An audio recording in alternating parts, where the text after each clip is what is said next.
Welcome to my YouTube channel Guruji की पाठशाला।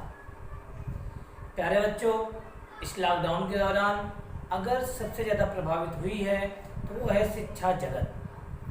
हमें मालूम है कि आप लोगों की शिक्षा काफ़ी ज़्यादा प्रभावित हुई है। आजकल स्कूल, कॉलेज, कोचिंग संस्थान सब कुछ बंद है, इसलिए हम आप लोगों की सुविधा के लिए ऑनलाइन क्लासेस में अपना चैप्टर, अपना सब्जेक्ट फिजिक्स, मैथमेटिक्स पढ़ाने जा रहे हैं। इसके साथ साथ आपको और भी सब्जेक्ट पढ़ाए जाएंगे। आप सभी लोग इस लॉकडाउन में सरकार द्वारा दिए गए निर्देशों का पालन करें और कहीं पर भी बाहर जाएं तो मास्क लगा कर जाएं, कहीं बाहर से आएं तो सैनिटाइजर का प्रयोग करें। आज के हम लेक्चर में हम अपना पहला लेक्चर साइंस के इंट्रोडक्शन से स्टार्ट करेंगे। आप सभी लोग जहां तक संभव हो सके हमारे चैनल को लाइक, सब्सक्राइब जरूर करें और अपने मित्रों तक इस बात को पहुंचाएं और साथ ही साथ वीडियो को शेयर करना ना भूलें। तो आते हैं साइंस के इंट्रोडक्शन में। जैसा कि हम लोग जानते हैं साइंस के बारे में कि साइंस होता क्या है, हमारी स्टार्टिंग यहीं से होगी कि साइंस क्या होता है। What about the science, what about the science, आखिर साइंस क्या होता है, साइंस का वर्क क्या है, हम लोग साइंस क्यों पढ़ते हैं, साइंस क्यों पढ़ते हैं, इस बात को जानने के लिए हमें यह जानना जरूरी है साइंस आखिर है क्या। साइंस शब्द की उत्पत्ति लैटिन भाषा के, साइंस शब्द की उत्पत्ति लैटिन भाषा के साइंसिया शब्द से हुआ है। साइंसिया शब्द से हुआ है जिसका मतलब होता है टू नो, टू नो, या इसी को कह सकते हैं टू इन्वेंट,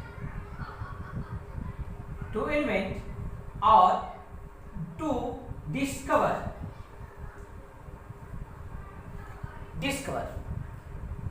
टू नो का मतलब यहाँ पर यह है कि किसी भी वस्तु के बारे में जानकारी प्राप्त करना कि वह वस्तु कैसा है, उसकी प्रॉपर्टी कौन कौन सी है, या फिर उसको हम लोग अपने उपयोग में कैसे ला सकते हैं, इन सब का अध्ययन करना ही साइंस है।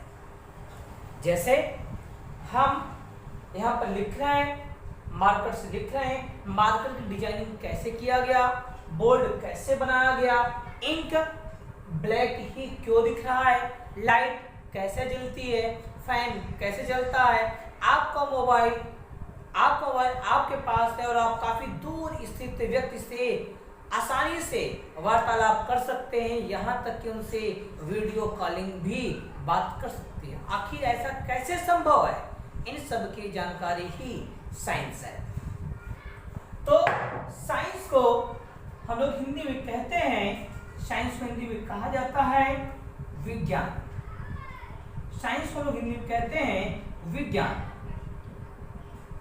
विज्ञान दो शब्दों से मिलकर बना है, पहला होता है वी और सेकंड होता है ज्ञान। पहला होता है वी, सेकंड होता है ज्ञान। विज्ञान का मतलब होता है स्टैंडर्ड, ज्ञान का मतलब होता है नॉलेज। स्टैंडर्ड का मतलब होता है विशेष और नॉलेज का मतलब होता है जानकारी। किसी भी वस्तु के बारे में विशेष प्रकार की तर्क संगत जानकारी ही विज्ञान कहलाती है। आप लोग बचपन से पढ़ते चले आए हैं कि किसी भी विषय के सुव्यवस्थित, सुसंगठित एवं क्रमबद्ध ज्ञान को विज्ञान कहते हैं। विज्ञान का मतलब विज्ञान को रटना नहीं होता। आखिर विज्ञान पढ़ने का मुख्य उद्देश्य होता है विज्ञान को समझना। तो हम ये कह सकते हैं विज्ञान आखिर है क्या, किसी भी वस्तु के बारे में, किसी भी जगह पर क्या हुआ, क्यों हुआ, कैसे हुआ, इन सब का उत्तर प्राप्त कर जानकारी इकट्ठा करना ही विज्ञान होता है। जैसे कि हम यहाँ पर कह सकते हैं कि हमारी आवाज आप तक कैसे पहुंच रही है, या फिर कैसे आप हमसे बात कर रहे हैं, या फिर कैसे आपकी गाड़ी चलती है, कैसे हमारी बॉडी की संरचना होती है, कैसे हम लोग खाना पकाते हैं, तेल कैसे बनता है, या फिर कोई भी चीज, एरोप्लेन कैसे उड़ती है, या पैराशूट कैसे वर्क करता है, इन सब के बारे में जब सब जानकारी इकट्ठा करेंगे, जो जो बातें हमारे सामने आएगी वो सब कुछ विज्ञान की देन है। बिना विज्ञान के हम लोग आधुनिक जीवन की कल्पना नहीं कर सकते। अगर हम लोग बात करते हैं कि who is the father of science, कि विज्ञान के जनक कौन है, विज्ञान के जनक है कौन है, तो बात करेंगे साइंस को दो तरह से डिवाइड किया गया है। जैसे कि जो कि ईसा के जन्म से पहले का साइंस है, उसको लोग एंशिएंट साइंस के नाम से जानते हैं। विज्ञान के बारे में जानकारी प्राप्त करना, ईसा मसीह के जन्म से पहले ऐसे साइंस हम लोग एंशिएंट साइंस के नाम से जानते हैं। और ईसा मसीह के जन्म के बाद साइंस के बारे में जो जो जानकारी इकट्ठा हुई है, उस साइंस को मॉडर्न साइंस कहा जाता है।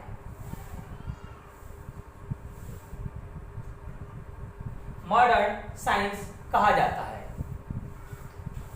एंशिएंट साइंस के जनक, एंशिएंट साइंस के जनक थेल्स को कहा जाता है। Thales, who is the father of ancient science, the answer is Thales. और मॉडर्न साइंस के जनक कहा जाता है गैलीलियो गैलीलाई को, गैलीलियो गैलीलाई। तो कभी भी आपसे पूछा जाए कि who is the father of science, then your answer is Thales and Galileo Galilei. Science में दो section, first ancient science Isa Masih के जन्म के पहले, और मॉडर्न साइंस ईसा मसीह के जन्म के बाद। एंशिएंट साइंस के जनक थेल्स और मॉडर्न साइंस के जनक गैलीलियो गैलीलाई। इस तरह से हम लोग साइंस के बारे में बहुत सारी बातों को कर सकते हैं। तो यहाँ पर आपको एक नया शब्द, नया परिभाषा जानने को मिला कि किसी भी जगह पर क्या हुआ, कैसे हुआ और क्यों हुआ, इन सब का आंसर ही साइंस है। इस तरह से विज्ञान के बारे में हम लोग और भी बातों को जानेंगे। इसके तहत आप लोग हमारा यह चैनल सब्सक्राइब करना ना भूलें और साथ ही साथ इस चैनल को शेयर करना ना भूलें। Thank you. जैसा कि लास्ट लेक्चर में हमने आपको बताया था कि साइंस क्या होता है, इस लेक्चर में हम लोग ये जानेंगे कि साइंस कितने प्रकार के होते हैं।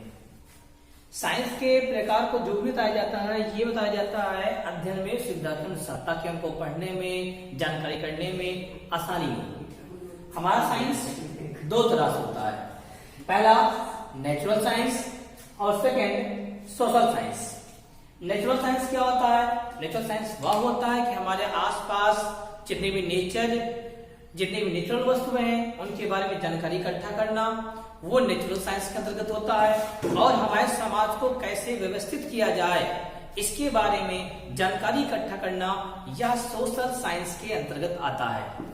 अब नेचुरल साइंस भी हमारा बहुत बड़ा है, क्योंकि हमारे नेचर में बहुत सारी चीजें हैं, मास है, एनर्जी है, हमारे आसपास में लिविंग बॉडी है और नॉन लिविंग बॉडी है। तो इस अकॉर्डिंग नेचुरल साइंस यह आपका दो तरह से होता है। एक साइंस को बोलते हैं हम लोग मटेरियल साइंस,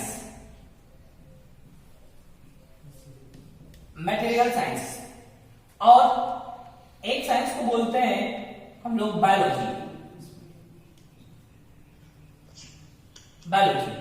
मटेरियल साइंस में हम लोग नॉन लिविंग वस्तुओं के बारे में पढ़ते हैं कि नॉन लिविंग वस्तुएं कैसे होती है, कैसे वर्क करती हैं। और बायोलॉजी में हम लोग लिविंग बॉडी के बारे में पढ़ते हैं। मटेरियल साइंस आपका दो तरह से होता है। एक साइंस को बोलते हैं फिजिक्स, और एक साइंस को बोला जाता है केमिस्ट्री। केमिस्ट्री। तो इस तरह से ये साइंस के टाइप्स हो गए। अब इस तरह से हम लोग अलग अलग साइंस में बात करें तो हमारा जो सोशल साइंस होता है, सोशल साइंस में भी बहुत सारी चीजें होती हैं, क्योंकि हमारा समाज है। अगर हमें अपने समाज को जानना है, समाज को जानने से पहले इसके पहले समाज में पहले कौन कौन सी घटनाएं हो चुकी है इनके बारे में जानना आवश्यक है। और इन सबको जानते हैं हम लोग हिस्ट्री में। सोशल साइंस की इस टाइप को कहा जाता है हिस्ट्री। हिस्ट्री के अंतर्गत जितने भी पुरानी बातें हैं, प्राचीन इतिहास से हम उसके बारे में पढ़ते हैं। इसके बाद हमारा अर्थ कैसे है, अर्थ पे कौन सी चीज कहां पर है, कौन सा पहाड़ कहां पर है, कौन सी नदी कहां पर है, हमारी पृथ्वी की संरचना कैसी है, इन सब के बारे में हम लोग पढ़ते हैं जियोलॉजी। जियोलॉजी।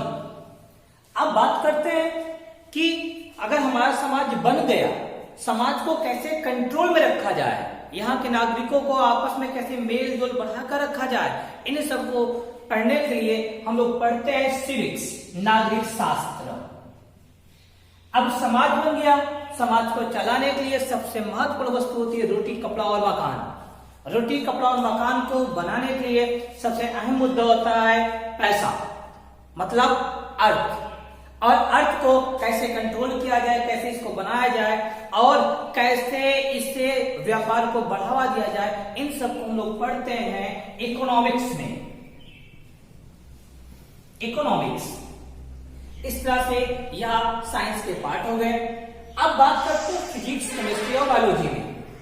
बायोलॉजी में अगर बात करते हैं तो बायोलॉजी में भी बहुत सारे सेक्शन होते हैं, क्योंकि बायोलॉजी में सजीव वस्तुएं दो तरह से होती है। जैसे एक होते हैं जीव जंतु, एक होते हैं वनस्पति। ये दोनों वस्तुएं सजीव में आते हैं, इसलिए क्योंकि सजीव जीव जंतु की श्वसन प्रणाली अलग है और वनस्पतियों की श्वसन प्रणाली अलग है। इसके आधार पर जीव विज्ञान को दो भागों में डिवाइड किया गया है। और इसका जो पहला सेक्शन होता है इसको बोला जाता है जूलॉजी,